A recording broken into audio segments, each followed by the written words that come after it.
Hello everyone, and I hope you had a very Merry Christmas. We have an Adyen chapter today.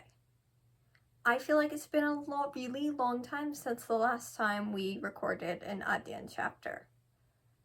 And I think it has been. I think the last one I recorded was 2 or 3 months ago.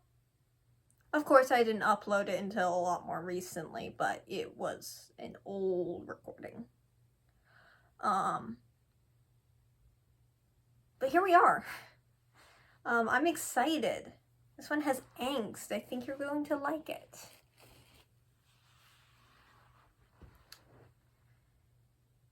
Chapter 11. Adyen. Aster? Or my power? The choice hung above me, taunting me as I struggled to come to a decision. Ideally, I wanted to be able to keep both safe, but this whole situation wasn't ideal. If worse came to worse, I had to figure out which one I was willing to sacrifice.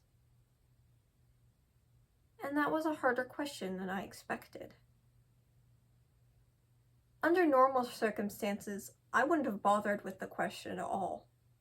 Aster always came first before my power, but Lars believed he could implant my power in someone else. I still believed it couldn't be done, that Lars was simply bluffing just to scare me, but there was a chance he was right, and I didn't want to risk it. If someone else got their hands on my power, it could uproot the entire world. My instincts told me that all the peoples of this world were worth far more than my sister. Even so, what would Aster think of me? If I could consult with her beforehand, perhaps we would be able to come to a consensus. Perhaps I wouldn't be agonizing over this alone. We would agree that the rest of the world came first. Ultimately, we were nothing more than street urchins. There were far more people who deserved to keep their world than we did. But even though I knew Aster's standing, I was unwilling to give her up without her knowledge or consent. If only I could get out of here. I stared around my small cell. The only light filtered in faintly through the window, barely enough to see by, and the room itself was made out of dark stone, which absorbed anything that did make it in. The ends of rough straw poked through my trousers as I sat hunched in the corner of the cell, and I was starting to smell myself. Lars Alfred hadn't seen fit to allow me any baths, but I imagined he would as soon as he called me back in for yet another round of questioning. The manacles around my wrists weighed down my arms, and while they weren't too tight, they were tight enough that I couldn't wiggle my hands out of them, and my skin was starting to rub raw. I struggled to find a comfortable position so that the chains didn't exacerbate the situation. The links that led up to a ring set in the wall rattled loudly. A key sounded in the lock of my cell door, and I sat up slightly. I didn't make any sudden moves, lest the guy on the other side thought I was trying to make an escape attempt.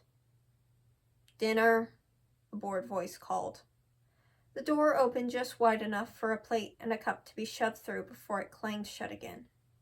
The key turned in the lock, and footsteps faded back into the distance. Once silence had fallen, I crawled forward to retrieve whatever I'd been given to eat. None of it was generally any good, but I ate it anyway to keep up my strength. My best bet at escape was to bide my time and wait for someone to slip up. The ideal situation out of all the ideal situations would be for me to be reunited with Aster so we could run, so we could get out of the city and go somewhere else, out of Lars' reach. I had to hold out the hope that that contingency would be possible. This meal was no different than the others. The cup contained lukewarm water, and I'd been given some bread and an unidentifiable piece of fruit. I poked at it cautiously. It was squishy. I swallowed back a shudder and chose to bite into the bread instead. Of course, it was dry. I had once thought that it was just a symbol to symbolize the misery of prison, but no, it was quite a literal thing. Where on earth did the Dark Hearts even get dry bread from?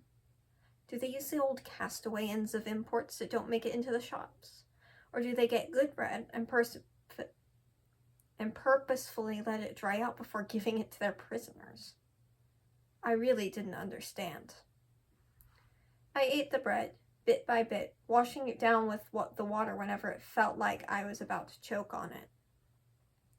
I picked up the plate and tried to get a closer look at the mysterious fruit, but there wasn't nearly enough light to reveal anything new. I couldn't tell if it was supposed to be squishy or not. It smelled like a fruit. At least I couldn't detect any rot. I carefully picked it up and popped the whole thing into my mouth. The fruit absolutely exploded between my teeth, and some juice escaped and dribbled down my chin. But it didn't really taste like much of anything. A little sour, perhaps? I couldn't quite put a name to it. I swallowed it down and finished it off with the last of the water. And that was it. I shoved the plate and cup up against the door, so the guard would find them when he next came in, then wiped my mouth and retreated back to my corner. Tilting my head back, I pressed it against the cool stone of the wall. Closing my eyes, I let out a long breath and let myself sag. Where is Aster?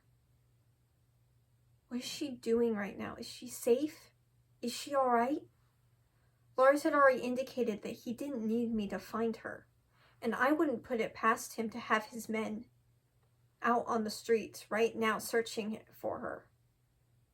If Aster was smart, she would keep her head down and maybe evade detection long enough for me to find a way to escape. Maybe Talia would have enough presence of mind to go ahead and get them both out of Broton, at least until all this blew over. Without my sister on the table, I would have no qualms about refusing my power to Lars Alfred. Unfortunately, I had no real way of knowing what the situation was. The best I could do was make an educated guess based on what I would do, and then apply it to Aster. And that guess told me she was doing anything and everything possible to track me down and rescue me. Which I wasn't exactly opposed to, but I had no idea where I was. Which probably meant Aster had no idea where I was, which meant that her attempts were only going to get her noticed by the Dark Hearts. And once again, I found myself tensing, pressing back against the stone wall. I had a horrible, sneaking feeling that before all this was over, I was going to find myself sharing a prison cell with Aster.